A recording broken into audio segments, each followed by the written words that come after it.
First off, thank you to everybody who's joined us today. You give yourselves a round of applause. We can't hear you, but it's good. But we were joined. David Koechner, thanks for coming in, man. I'm so excited. You're at Helium all weekend. Yeah. We got to sell this out. His family will only fill up 3 of the shows on their own. You do have a lot of family here in Missouri. Yeah. What's that? My Uncle Tip. Tip? I haven't talked to Tip in like 3 years. How is he? He's great. Yeah. He's very. You met Tip? Tip and I used to wrestle cattle together in the late 80s. What's going on with Tip? Uncle Tip is my dad's youngest brother, and he lives up out here in O'Fallon. Okay. And since he's from Tipton, he got the moniker Tip. Tip Koechner. Tip Koechner. To me, he's Uncle Jim. Yeah. I'm sure he doesn't listen to your podcast. You'd be surprised. We're big in O'Fallon. I'd be very surprised if he listened to it. Tip. No, we were. Yes, sir. We were just saying before we got started, being, of course, from a small town. Now that you've gone Hollywood, you probably have sold out and the lead is liberal. Yeah. Right. A lot has probably changed. Wearing those fancy boots in here like you own the place. And now you're returning home. What's the welcome usually like? What's the welcome in Tipton? Yeah, in general. Yeah, when you return home. It's always more like, don't make a show of yourself. What the fuck is wrong with that? You're not a big shot. I don't know, man. But, it keeps you humble. You will never lose with humility. Humility will always serve you. Very true. Yeah. So you went back, I believe you were you like a grand marshal of a parade or something? Almost. I mean, how did that go? Almost, so close. For Tipton's 150th year of existence, the sesquicentennial, they asked me to be grand marshal. I said, well, sure. So I was going to go, and my son Charlie was going to accompany me. This must have been 10 years ago. And so they also wanted me to sign pictures at the bank. So I said, sure. And then they called me about 2 weeks before the parade and said, what car do you want to ride in? I said, whatever you want me to go in as Grand Marshal. The nicest. They said, oh, we're not doing that anymore. What's that? What's that? Exactly. No one's going to be Grand Marshal. I thought you had asked me to be, no, everyone's Grand Marshal. The whole town's Grand Marshal. I'm like, this doesn't make sense. But okay, but at that time... Did the Patriots make this happen? I guess. Remember whenever they did that? They all came out as a team in the Super Bowl. Oh, okay. They didn't introduce the individuals. They did that against the it. Rams, unfortunately. So they called you to drop the line that said, hey, this is a participation award kind of thing. Basically. Right. And so at this point, I can't back out of it. I can't say, oh, I'm not coming if I'm not Grand Marshal, because then it'll seem like my diaper's full. Well, then, trust me, it is most of the time anyway. It's fair. So after you screamed at your publicist, Beth, who's here today. She was not working for me then. Okay, that's the problem. I would have made her clean that one up. It's a horrible misunderstanding. I mean, it's such a real thing, though. I mean, even going back to like the Seinfeld episode of him going back to his old school and getting bumped 18 times. That's a real thing that happens in small towns, and I'm not just picking on Missouri. Like everywhere, when somebody comes back, there's this, oh, you think you're better than me kind of attitude. I find that to be really interesting. Yeah. There was a guy I knew, Jimmy Miller, who was once someone I was working with, who's Will Ferrell's manager and Adam McKay's manager and like Jim Carrey's. He told me never play your hometown. He's from Pittsburgh, and he said his brother, Dennis, would always have a tough time in Pittsburgh. That's their hometown. Now, when Beth if she's working for me now, unless she gets fired before the end of this podcast. Possible. I did play my hometown. I played Tipton in my grade school gym. Stand up. Okay. Did stand up in the grade school gym. Did I sell 3 shows or 2? Sold it out. That's all. Sold it out. I mean, packed to the brim. I mean, you haven't seen that since the last 4-H meeting in that town, right? That would have been bad if I couldn't sell out my own hometown. Although there are only 2,000 people there. There's 3,500 now because of the prison. I'm not kidding you. They moved the city limits. This guy's shaking his head. They moved the city limits of Tipton to include the prison because federal dollars are allocated on head count. As one would do. So one could argue that half the town is locked up. So the shows. Did you get laughs at the shows though? That's what's important. Yes. That was good. So now you're looking okay. I'm looking at Beth because she was there. Did I get laughs? Of course I got laughs.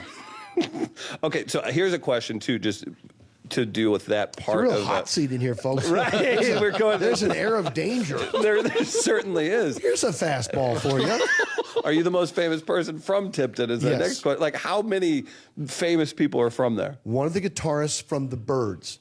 I'm not kidding. Oh, wow. The band, the Byrds, from the late 60s, early 70s.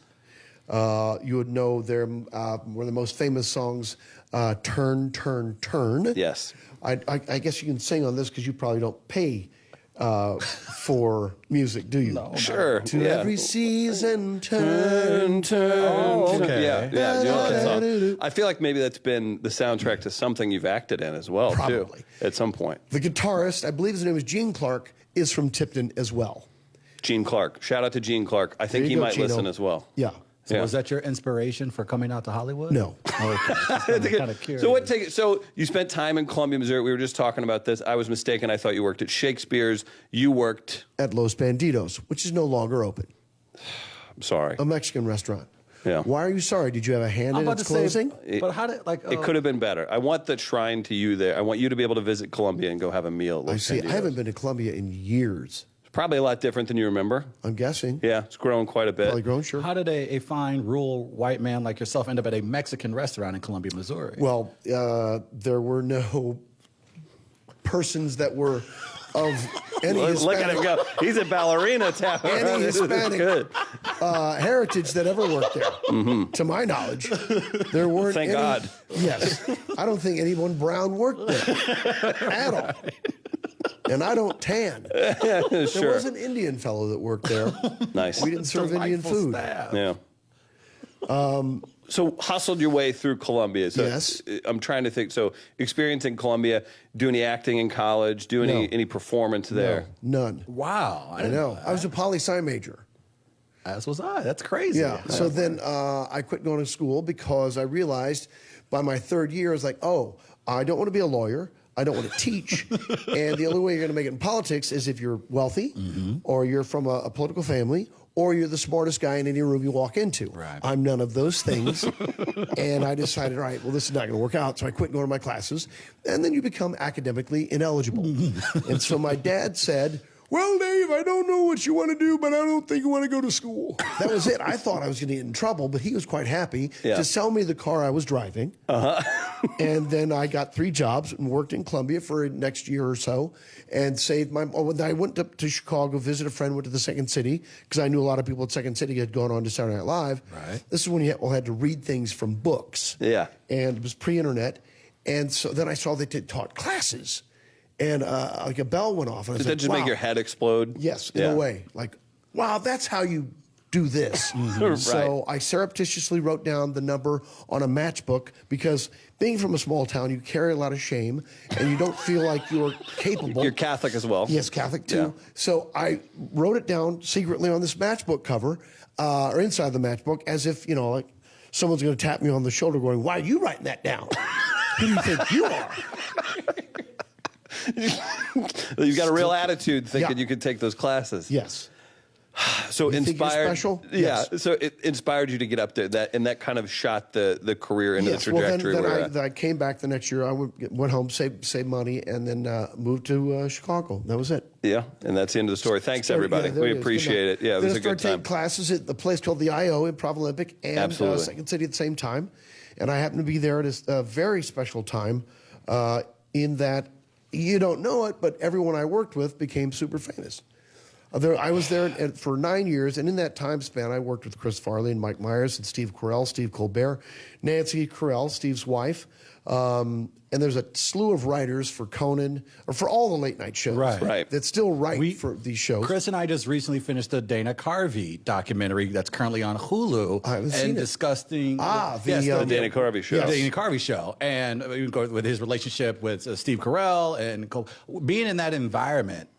Did you guys knew you had something special? Did everyone just trying to figure it out? You don't know. I worked with Byrne. Byrne Solins was one of the pioneers of Second City. He created it. I think he owned it originally.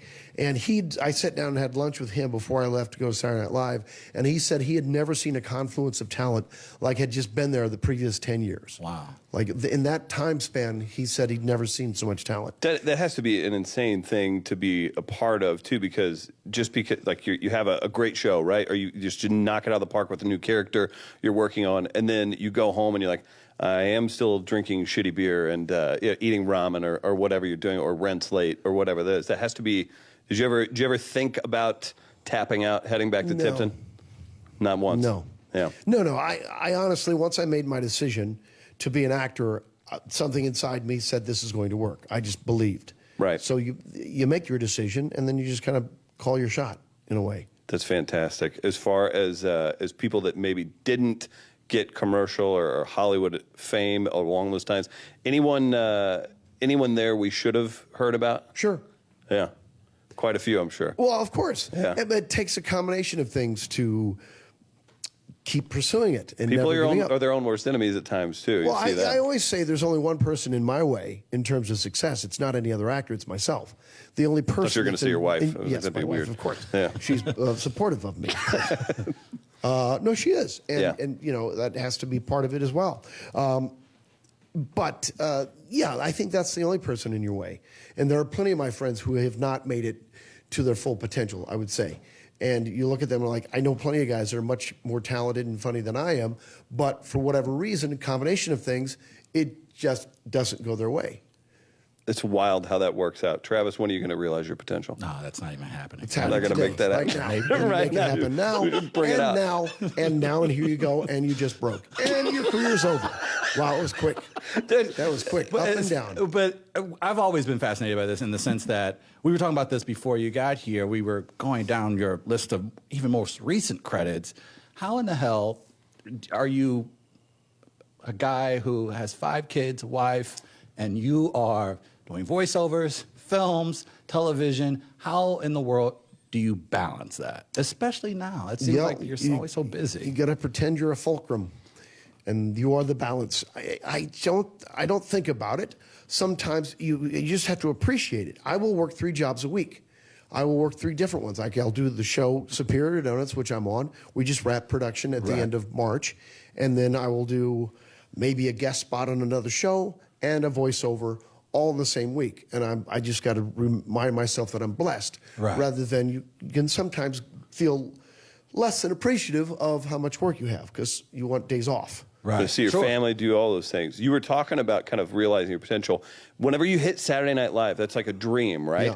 And then it ends up being a bit of a short run on year. That.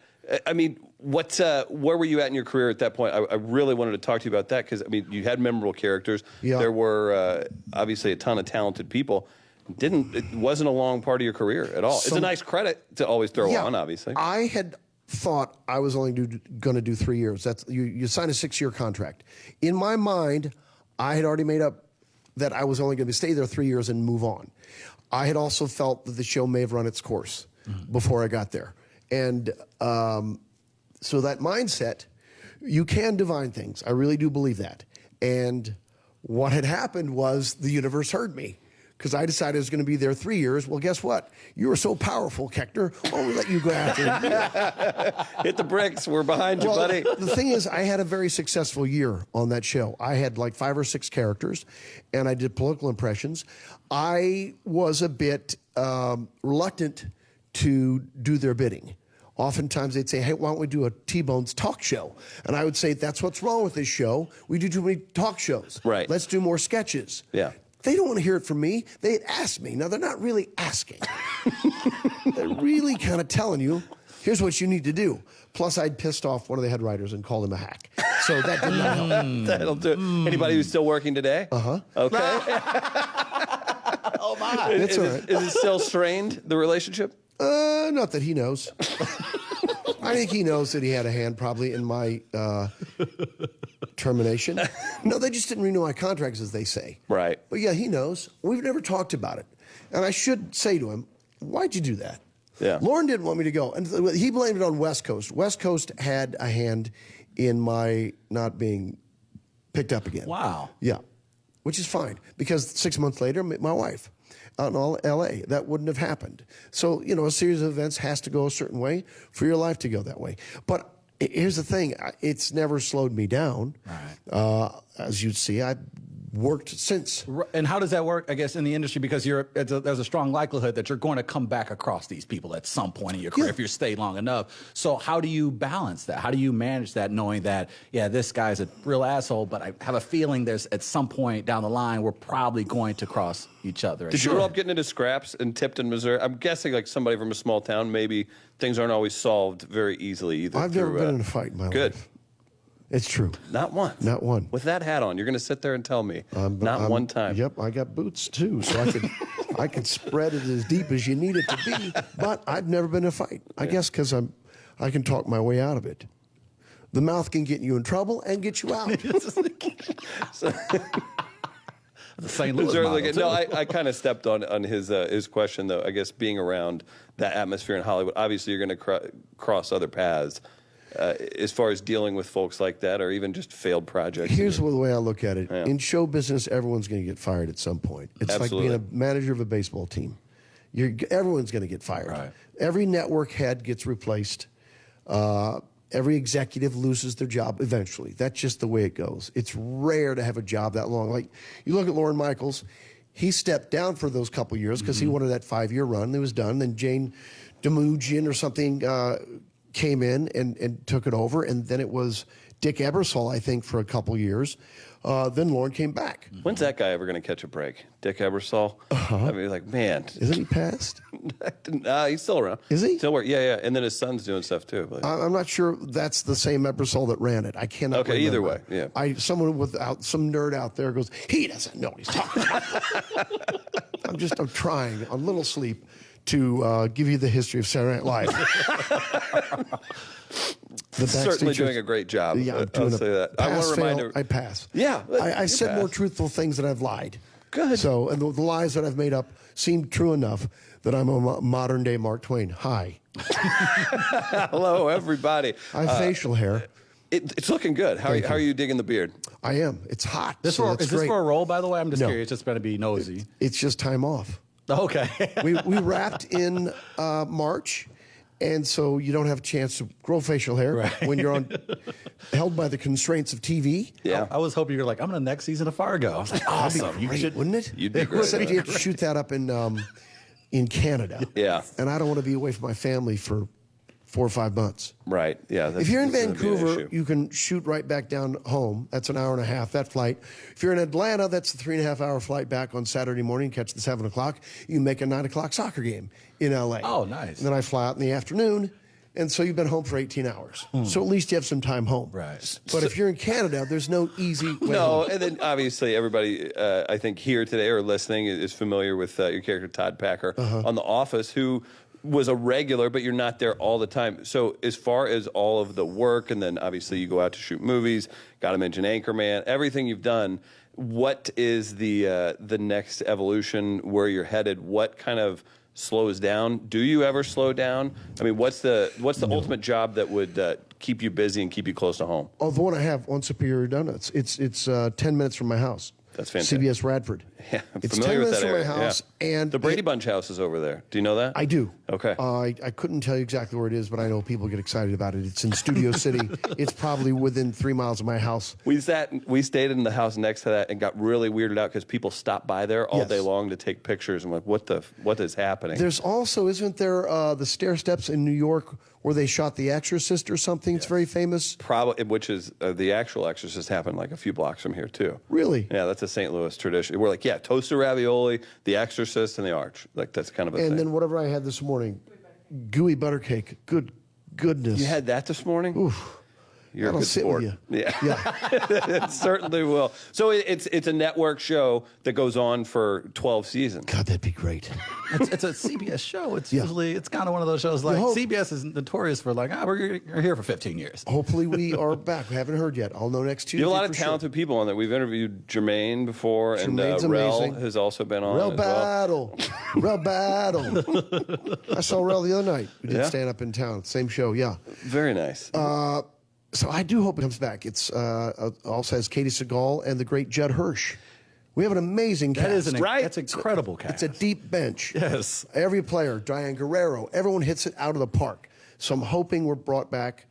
But like that, don't know. With that being said, like some of the more marquee films, obviously Anchorman, of course, your time on The Office, those from the film, the Anchorman, and of course The Office had great writers, but there was so much improv still involved in those projects. How did you guys ultimately figure that out? I mean, as far as being able to bounce off each other, mix because you got some grade A personalities all in one room, and I'm sure you guys are just flying, but you want to be true to the character, you want to be true to the storyline. How did you guys manage that when you had some great writers in The Office, and of course Adam McHale. Well, The Office is not improvised. Does it feel like it is? It feels like you guys. Is that all written? Like, I'm sorry. Was What's Up, My Nerds? That was written. I believe it was. It's on a T-shirt that our friends put on that for you. And, I believe it was written. It was written. Yeah. Well, you delivered it like you fired off. Thank you. I'm flattered that you feel it was improvised. That's how good I am. You had so many people with such an improv background. It made sense. Well, I know. So I guess I felt like it did. But what you got to remember in television, you only have so many minutes. Okay. It's 21 and a half minutes. If you add an extra word, someone else loses one. That's really what it comes down to. And so you can't just, every sentence you say is going to be replaced. You're replacing, if they keep it, replaces someone else's sentence. So to be a team player, do what's written. Now, if you have an idea for a line, you can certainly tell it to, it's really the writer and director's medium. Okay. For sure, yeah. Okay. I'm sure that goes over well with lots of notes for the writers. Well, I'm certainly not going to give them notes. I'm a guest. It's like if I would come on your show and tell you how to do it. Well, we could use some help. Clearly. You are in some trouble. That's true. Yeah. David, thank you so much for coming out here today. Pleasure. Everybody at Gaslight, get tickets. I almost want to incentivize people. If you were to show us you bought tickets while you're here, I've got some Cardinals tickets from our friends at St. Louis Counseling Services. I might even just hook somebody up with some tickets here if you prove that you've bought tickets during this. So we're going to incentivize people to do that. I'll be hanging out. So you'll give them show me a receipt that they Redbird's purchased tickets. Yeah. If they've already purchased tickets for my show. For your show. Got you. I'm looking out for you. You're trying to sell. Is that, you do so I'm well every going to time. get my hands on your ticket. We'll make that happen. Again, big thanks to everybody for coming out. Thanks to Gaslight, everybody making this possible. Sir, what a pleasure. Thank you. Thank you so much. Thanks, everybody. We appreciate it. David Koechner, everybody. Especially the man who brought literally a baby to a bar. Baby to a bar and is drinking from a bottle. So hats off. Good parenting. Yep, there you go. And now he's driving away.